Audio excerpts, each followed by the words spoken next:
Hello world, it is Monday, February 28th, 2022, and looking out the window this morning at Defiance, it looks like a bright sunny day with a little bit of clouds in the sky. Was cold this morning, low 20s, but I think the next few days we may be seeing some overly warm weather for the beginning of March. Anyway, temperatures in the 50s. The devotion for today is entitled Work Won't Love You Back by Molly Baskett. And Molly bases the devotion upon Exodus chapter 35, verses 2 through 3, New Revised Standard Version. 6 days shall work be done, but on the seventh day you shall have a holy Sabbath of solemn rest to the Lord. Whoever does any work on it shall be put to death. And then Molly writes, sobering reminder, if we die, our jobs will just post our opening. Don't let work kill you. That's from a Twitter post by Heather Thompson Day. This is not leap year. You do not get an extra day tomorrow. If you did, be honest, you would probably just fill it with the same kinds of busyness today holds. Mostly work. Too much of it. Paid and unpaid.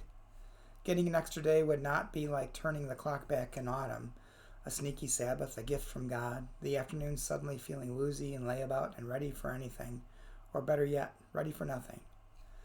Yet that extra day is exactly what God gives us every week.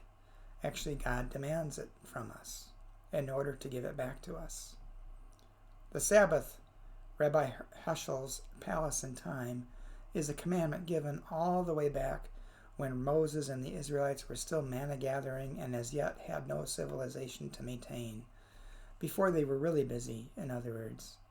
Jesus later reinforced it when he said, the Sabbath was made for humans and not humans for the Sabbath.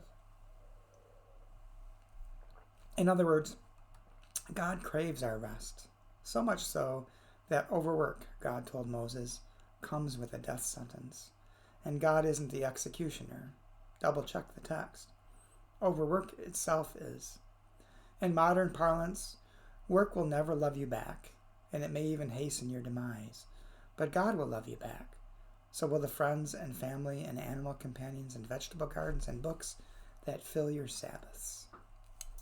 In Molly's prayer. God, thank you for making Sabbath a commandment, something I must do, almost as if it were my job. Amen. Well, this devotion made me think of a few different things. One is, I think,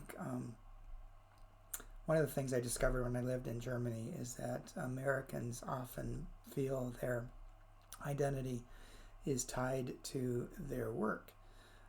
I mean, how often when you meet someone do they ask, what do you do? And most of the time we tell them the job we do, not the things we enjoy outside of work.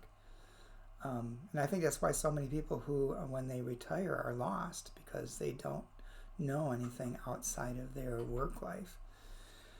Versus most Germans, not all, but most Germans that I met, work was a way to make money to do the things they really love to do. Work wasn't their identity. It wasn't who they were. It was just a means to an end. Different attitude towards work. I also think this devotion reminds us that we do need to take a Sabbath rest. We do need to take time when we don't necessarily do anything productive, because that's another thing that we fall into in U.S. driven culture, is that every time has to be productive, has to produce something, but simply just recovering and restoring yourself, that is productive, and we don't often do enough of that.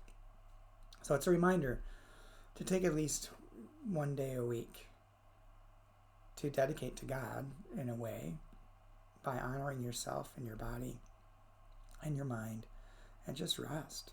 Don't be driven. Hope that gives you some food for thought. There's probably a lot more in that devotion that you can determine for yourself as well. So I hope you have a good day, and I hope to talk to you again tomorrow.